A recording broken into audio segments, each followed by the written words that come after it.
नमस्कार, आप देख रहे हैं वी टाइम न्यूज। बढ़ते हैं झारखंड की खबरों की ओर। बीजेपी विधायक दल के नेता बाबूलाल मरांडी भ्रष्टाचार को लेकर अक्सर गठबंधन सरकार पर हमलावर रहते हैं। प्रदेश कार्यालय में प्रेस वार्ता कर आज भी उन्होंने गठबंधन सरकार को घेरने का काम किया।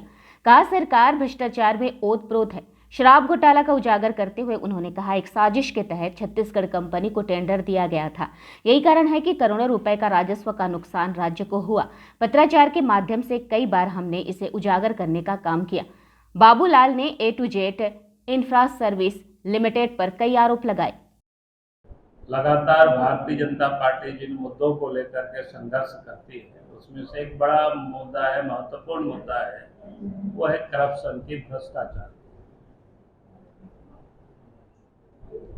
और भ्रष्टाचार हर क्षेत्रों में है। किस प्रकार से भ्रष्टाचार है वो आए दिन आप सब लोग यहाँ देख रहे हैं। झारखंड अखबार की सुर्खियों में रोज बटोर भी रही है। अभी आप सबने देखा कि हाल फिल्म में किस प्रकार से ईडी वालों ने जगह जगह पर छापा मारा और फिर उसके बाद कई को जेल गए और कई लोगों को शायद रास्ते में भी होंगे। यदि भ्रष्टाचार इस राज्य की जो सरकार है, लगता है कि सरकार ही भ्रष्टाचार के लिए बनी। अब भ्रष्टाचार का कोई भी क्षेत्र इन्होंने नहीं छोड़ा है कि जहां पर वो भ्रष्टाचार नहीं करता। और सरकार को बार बार आगाह करने के बाद भी, मुख्यमंत्री को सचेत करने के बाद भी, देखो भाई यहाँ गड़बड़ी हो रही है, इस गड़बड़ी को रोकिए। अगर आप इस गड़बड़ी को नहीं रोकेंगे तो फिर एक दिन आपको भी उसकी सजा भुगतनी पड़ेगी।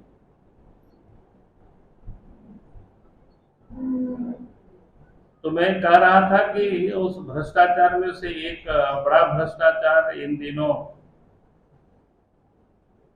अखबार की सुर्खियों में भी है, और वैसे मैंने कल ट्वीट भी कर दिया था। आप सब लोगों ने देखे भी होंगे कि शराब की घोटाला के बारे में। तो झारखंड में किस प्रकार से वो भ्रष्टाचार की शुरुआत हुई, और उस समय से राज्य सरकार को हमने सचेत किया था। यानी ये जो पत्र है 18/4/2022 को हमने पहला पत्र लिखा था कि शराब में ये गड़बड़ी घोटाला होने वाला है या कर रहे हैं, उसको मुख्यमंत्री जी को मैंने लिखा है, कोई दूसरे को मैंने नहीं लिखा है पत्र। ये 2-3 पेज का पत्र है। हम इनको स्मरण के लिए कहेंगे कि पीडीएफ फाइल बना करके आप सब लोगों को भेज देंगे, तो आप सब लोग इसको बढ़िया से अध्ययन कर पाएंगे और अभी भी समय है, अच्छे ढंग से उसको आप सब लोग लिख भी पाएंगे। क्योंकि हम पढ़ करके आप सब लोगों को सुनाएंगे तो काफी लंबी हो जाएगी। दूसरा जो पत्र हमने 19/4/2022 को, यानी दूसरे दिन ही फिर मैंने पत्र लिखा सरकार मुख्यमंत्री हेमंत सोरेन जी को, और दूसरे दिन हमने उनको पत्र जो लिखा था, उस पत्र में मैंने ये स्पष्ट रूप से कह दिया था, क्योंकि पहले जब टेंडर हुआ था उसमें से इनकी जो चाहते कंपनी थे, जिन लोगों से इनके पदाधिकारियों ने डील कर चुका था, या बिचौलिया या दलाल जिसको भी कहे, कि जिन लोगों ने डील कर चुका था, उन लोगों के मन माफिक वो टेंडर नहीं था, इसलिए उन लोगों ने पार्टिसिपेट नहीं किया, और इस कारण से सरकार ने फिर से टेंडर निकाली। और उसी वक्त जानकारी मिली थी कि भाई वो किन किन कंपनियों को देने के लिए ये सारे इतनी कवायदें हो रही है। तो 18 को जो पत्र मैंने लिखा और फिर हमें जब पता चला तो तुरंत मैंने 19 को पत्र लिखा, 19/4/2022 को। और हमने उस समय कह दिया था कि A2Z यानी एक कंपनी है A2Z इंफ्रा सर्विसेज लिमिटेड, दूसरा कंपनी है क्या बोलते हैं prime one work force private limited, तीसरा कंपनी है सुमित फैसिलिटेड लिमिटेड और तीसरा है ईगल हंटर सॉल्यूशन लिमिटेड। ऐसे ये 4 कंपनी को देने के लिए सारे कवायद हो रही है। और बाद में वास्तव में जब टेंडर हुआ और फिर टेंडर में ये लोग जो कि उनके मन के मुताबिक टेंडर हुआ तो उन लोगों ने फिर पार्टिसिपेट किया और फिर इन्हीं लोगों को काम मिला। और काम मिला और काम मिलने के बाद फिर जो इन लोगों ने जहाँ 2300 करोड़ राजस्व की आय होगी उसकी बड़ी लंबी चौड़ी सरकार ने घोषणा की थी। और बाद में जो बात सामने आने लगी